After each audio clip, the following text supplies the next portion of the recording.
Well, hello and welcome to another episode of More Perfect Marketing. It's David Baer here, and today we're going to be talking about a topic I know absolutely, I was going to say nothing about. I know a little bit about it, mostly because I boned up in advance of this conversation today. We're going to be talking about influencer marketing and user-generated content and how that gets used in marketing.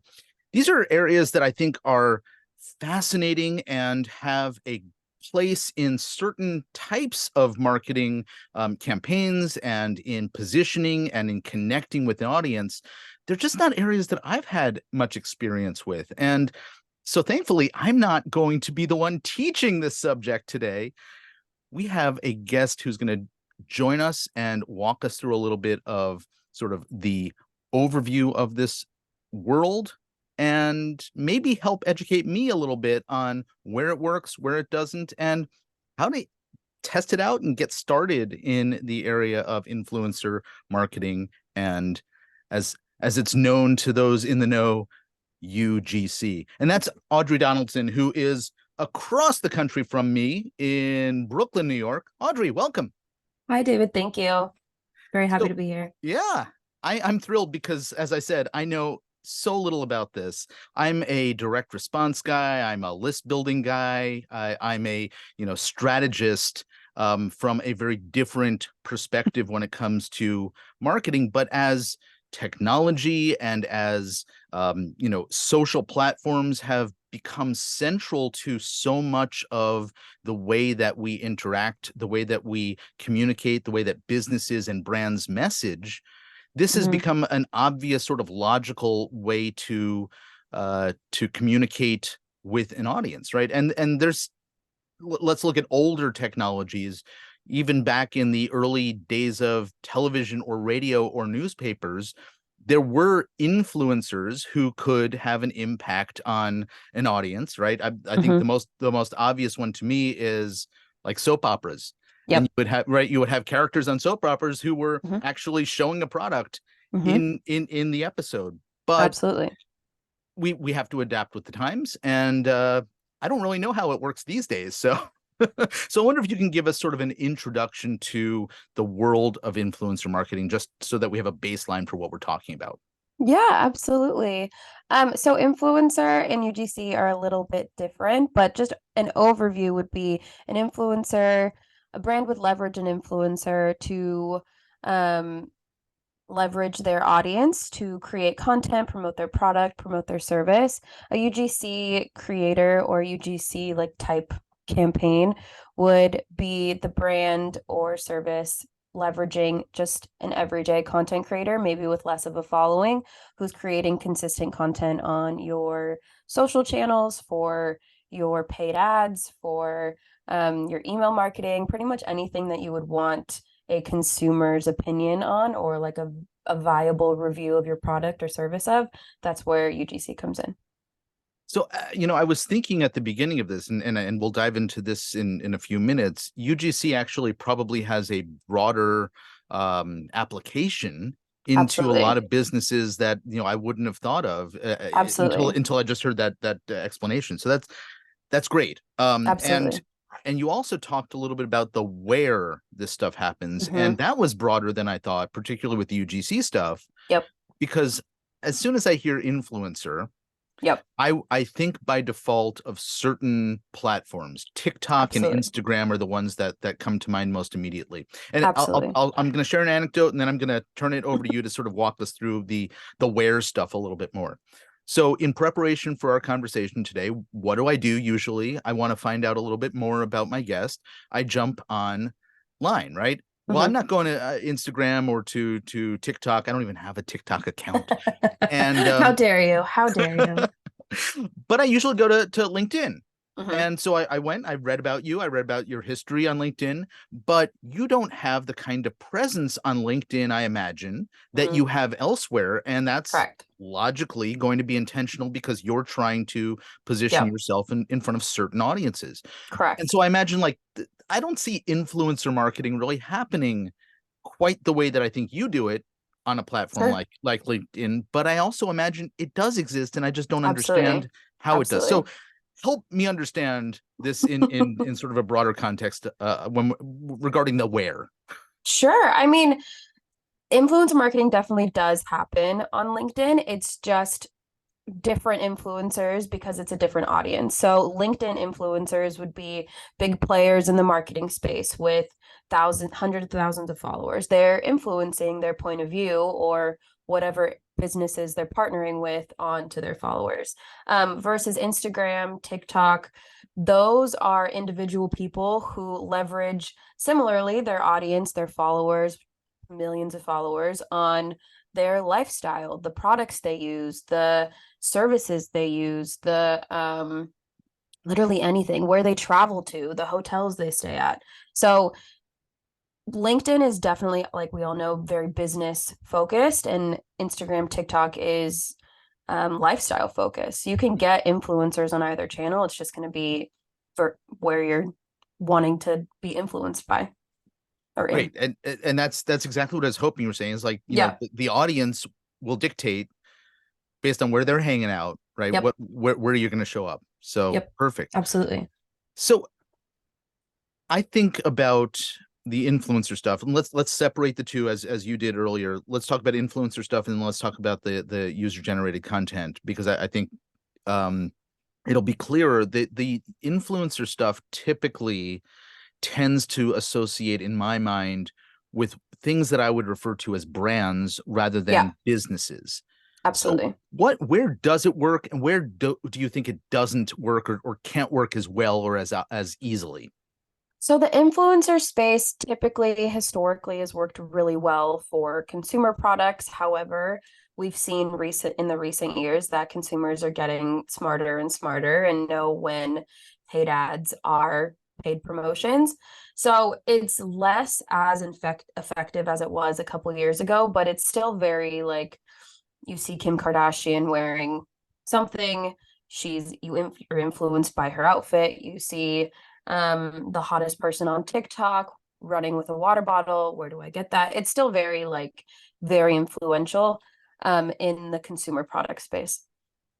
So you were saying consumers are getting smarter and smarter, and They this is are. this goes back to one of my very favorite books to reference when we talk here, and it's a copywriting book by a guy named Mm-hmm. Eugene Schwartz called Breakthrough Advertising. Mm-hmm. And in that book, he talks a lot about market sophistication.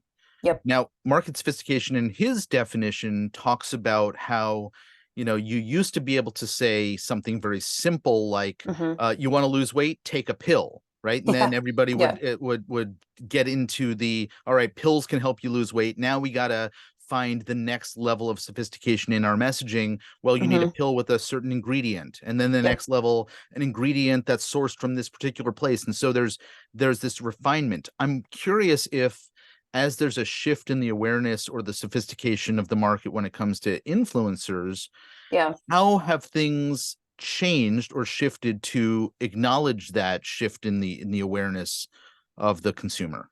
Yeah, absolutely. So I think we learned that in the early stages of influencer marketing, anyone could go on their platform and be like, I love this mug. And now a lot of consumers will be like, if you post, I love this mug, we all know that you're getting paid to say that.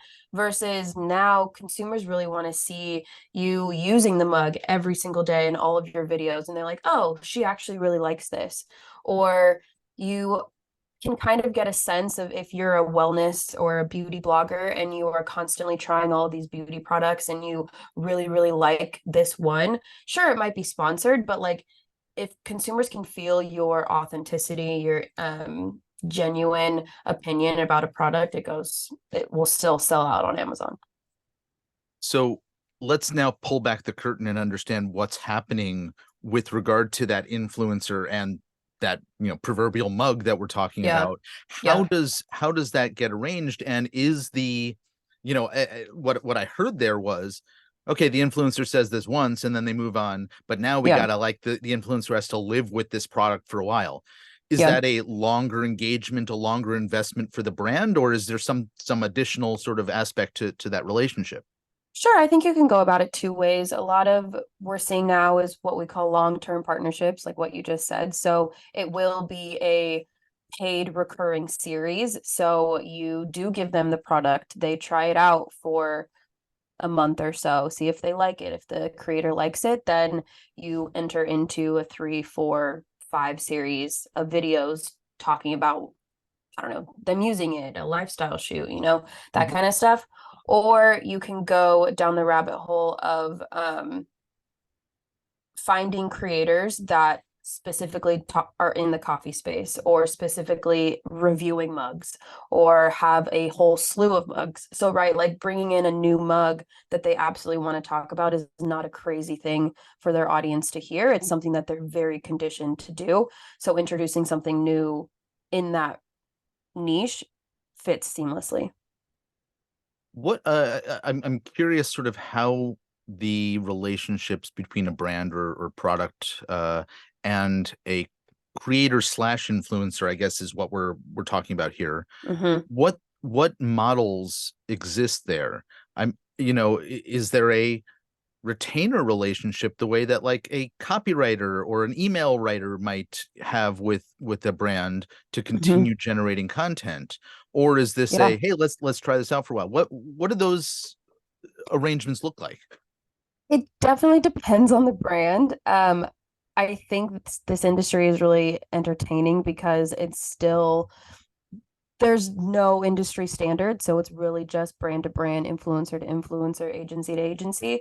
But I think for the most part, you if you contracted an influencer and you wanted them to try your product, you would send them their product or your product, and then if they were interested in working with you over a 6 period or 6 video series, then you could either pay like per video. So Mhm. like we're contracting you for 6 videos, we'll pay you after everyone has been posted. You could do half up front, half when everything's done. It really just depends on the relationship that the creator and the brand want to both get into, but either of them are very acceptable. Okay. Did that Like answer your question? yeah, no, it does, Okay. and I'm thinking about this and saying, wow, I really don't know, which is why these are genuine questions that I'm asking Yeah, here. absolutely. As you're talking, I'm thinking about some additional considerations. Like Sure. this is borrowed real estate, right? Yeah. No, Yeah. none of these participants that we've been talking about actually own the platforms where all of this stuff is being shared. And Nope. so I'm curious to know, is that an issue? Is it a problem? Is it not an issue because the content that gets, the person who's making content is making money off of making a video, or Mm-hmm. and the platforms that would be Meta owned or TikTok owned, or in the case of Yep. YouTube, Alphabet owned. Are they willing participants in this process as well? Do they have problems with it, or do they have rules around it? How does all that work? Absolutely. Absolutely. There are a million rules all the time for each platform, and they're all different. And yeah, it does. We do run into problems. There's a handful of times where we've contracted an influencer to post something, and because they've said something in a specific way that the TikTok algorithm doesn't like, or that the Meta algorithm doesn't like, the video gets suppressed. And so we paid thousands of dollars to get 200 views. So that's absolutely a problem. And so yeah, it's my job as the agency or the person in charge of the campaign to make sure that we are following all of the rules of the platform. And if there, which I'm sure that's what happen in the future, but if there's a way where we don't have to deal with these algorithms, or there's some way where the brand can own the content or the influencer can own the content, then that'll change everything. But yeah, it's something that we deal with on a daily, hourly basis. Well, I'm sorry to open up that can of worms, but thank you for No, it's okay. thank you I for mean, everyone's yeah. everyone's gonna run into it if they start posting or working with creators. Yeah. So yeah. Well, so you raised the point, maybe algorithms or third party platforms may not Hmm. be, part of the issue in the future. And I am Yep. also thinking about like what is the shelf life of this Yeah. content? Is it something that could be repurposed and reused with the brand having more control over it? Yeah. So the shelf life is a really interesting question because, like the algorithms, it depends on the platform. Like YouTube, since it is a searchable search engine practically, the shelf life is insanely longer. But TikTok and Instagram Reels, you're just scrolling. So Mhm. once you see it, no one ever really goes back and searches for it. TikTok's a little bit better than Instagram because you can like type in certain things, but it's for the most part, TikTok and Instagram are the shelf life is the smallest it can get. Which I guess, for somebody in your position, you're the Yeah. agency, right? You Yeah, you have both, there's both an upside and a downside for you in that absolutely. you're right, you're constantly trying to create and match new partnerships, Yep. but you have to keep up with, like, at some point there's gonna there's an endless amount of inventory, I guess, is the point. Correct. Correct. But what's the Correct. downside? The downside is cost, right? Like you have endless amount of inventory, but if you're having to pay constantly high dollars for Mhm. that inventory, then it's just unfeasible at some point, which is why the influencer and the UGC creator go hand in hand a lot of the time. So you'll have the cheaper content creator, the UGC creator creating dozens of pieces of content for you on a monthly basis that you're just constantly putting out. You're testing things, you're trying different hooks that really resonate with your consumer.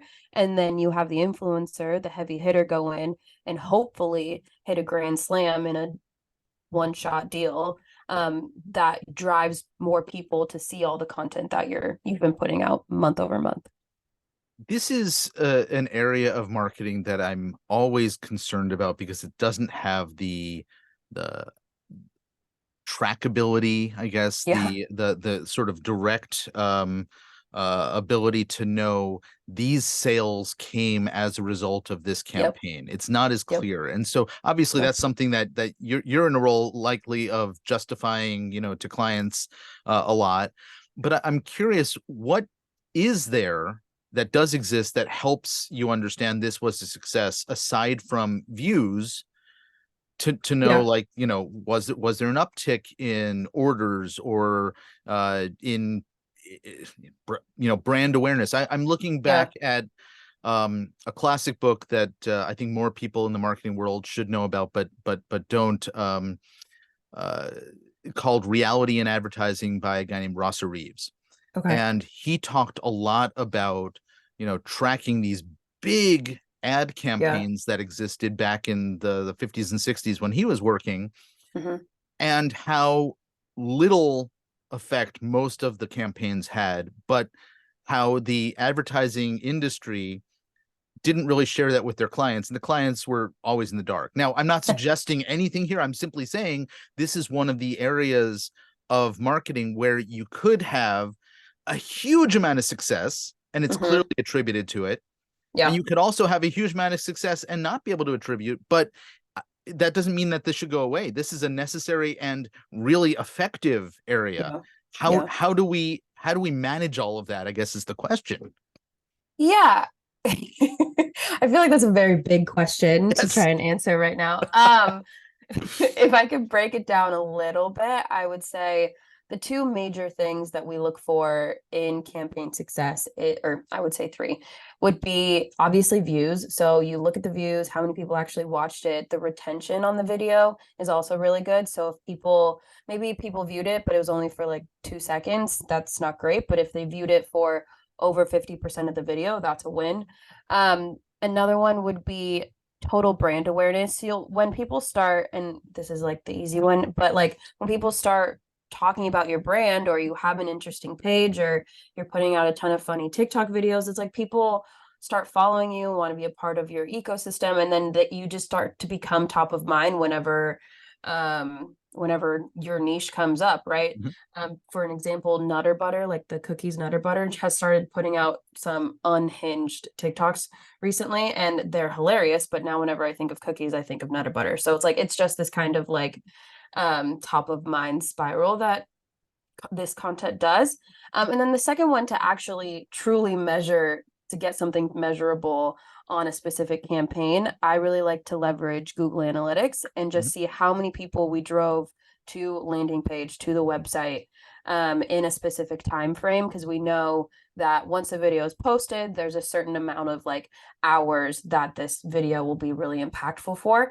And so we'll look at the traffic in that time frame, and then we'll look at how many like checkouts we had, how many added carts we have versus our like normal rate.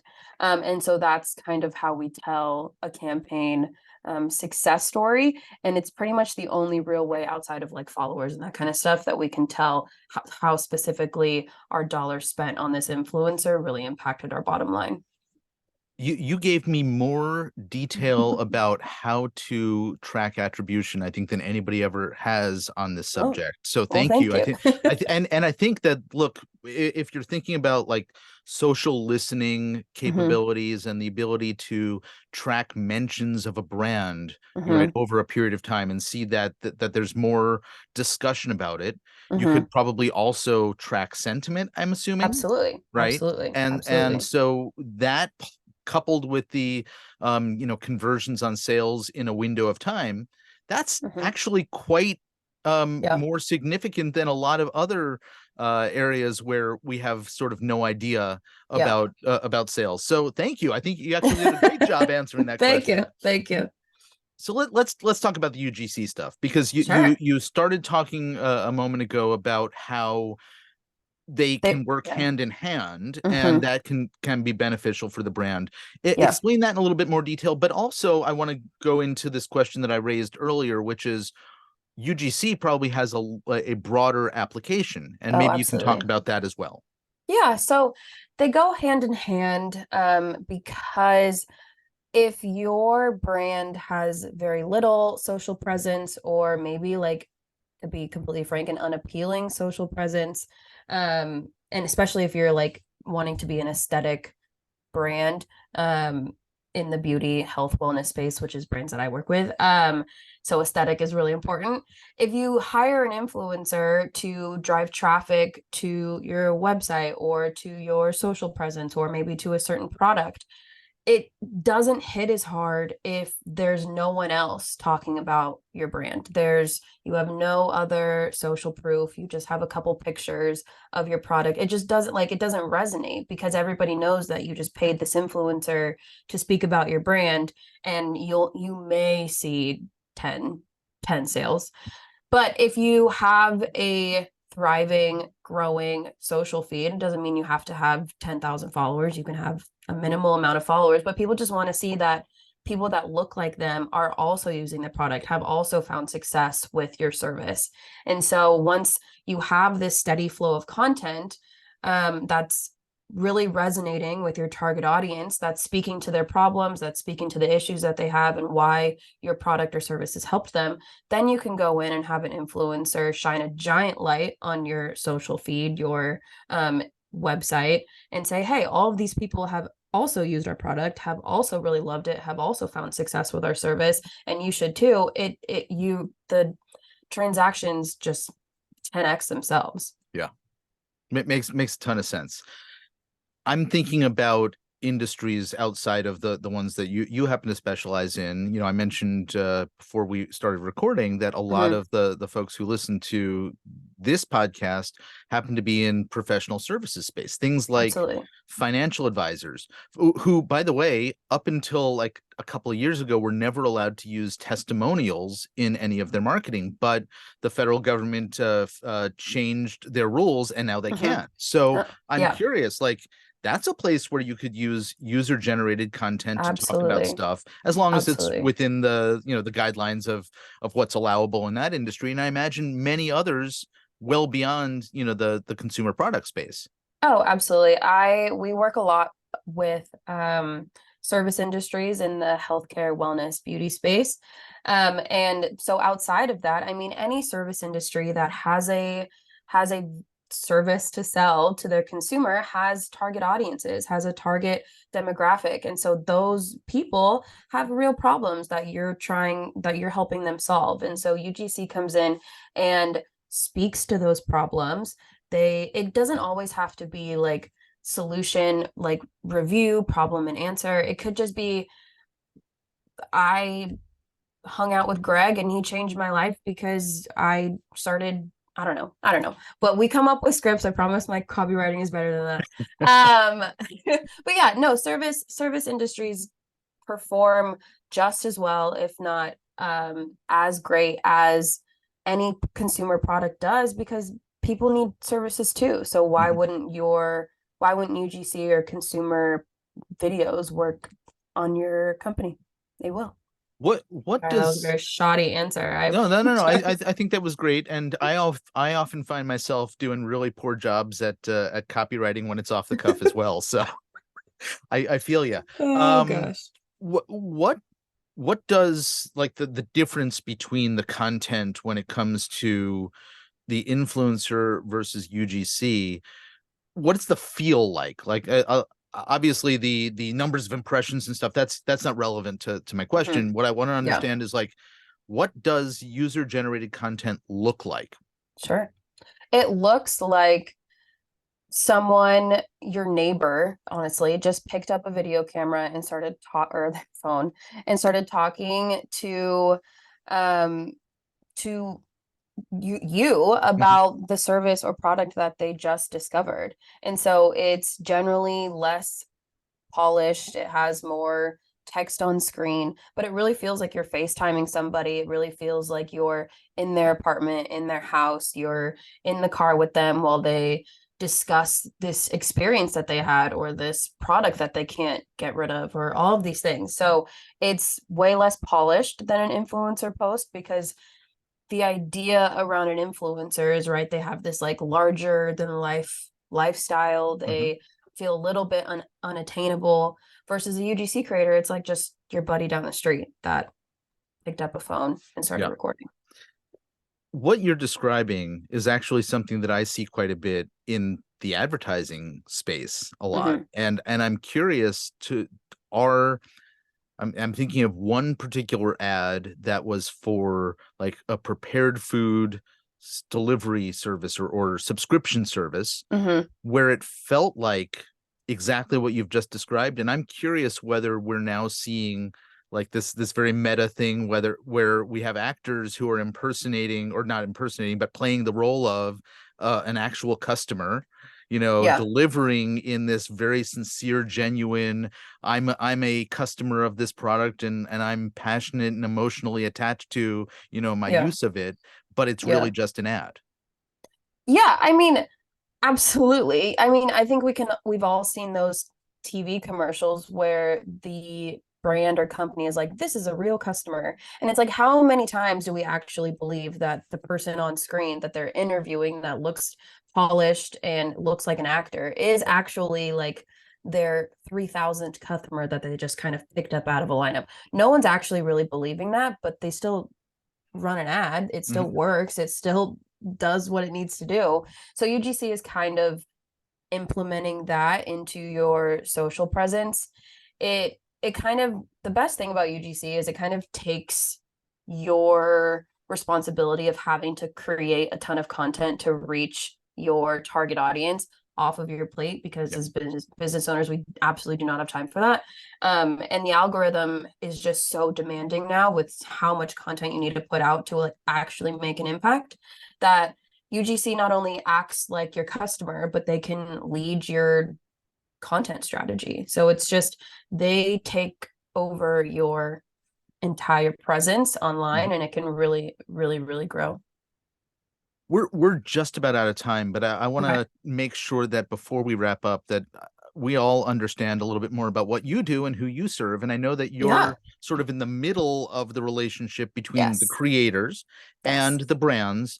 And so I'm curious, who do you tend to work with? Who is the person who should say, I want to know more? How do I reach out? Like, is it both of those? Is it one side or the other? How does that all work? Yes, absolutely. So our bread and butter that we love to work with, I have been in the marketing space for forever on the brand side. So our clients are healthcare, wellness, or beauty products or services and for women. And so like we were talking about the service industry, we actually do really work with a ton of brands or companies in the service space. And we manage the relationship. We do everything A to Z, from finding creators, creating the content, editing the content, doing all the payment information, that kind of stuff, so the brand doesn't have to, and posting and scheduling and creating an aesthetic feed for you. And then we also recruit content creators. So we have a community of content creators that's always growing, and we help them become better content creators. And then we also pair them with brands, so we get them jobs. So if content creators want to come to us, or if brands come to us, we kind of meet in the middle and manage the relationship. That's brilliant, and it makes it so much easier than having to go out and find a Yes. new Yes. creator every time you have a campaign that you need to Yep. work on. So Yep. I love it. How do folks find out more about you? Where should they go, and how can they reach you? Yeah, absolutely. You can find us on our website, the Doyen, THEDOYN.co. All of our information's there, and you can find all of our socials there. We have a lot of fun on Instagram and TikTok, just creating silly content. But yeah, we're all there. So it's thedoyen.co. It's Yep. THEDOYEN dot Yep. co, not com, but Correct. co. Yep. Perfect. Well, Audrey Donaldson, thank you so very much for joining me. This has been great, and you've answered a ton of my questions, and you've even put up with some tough questions from me. So I really appreciate you Absolutely. working through all of that. Absolutely. Thank you so much for having me. This was really fun. Indeed. Folks, you've been listening to More Perfect Marketing. If you know somebody who could benefit from listening to this episode, please share it with them. Until next time, my name's David Baer. Take care.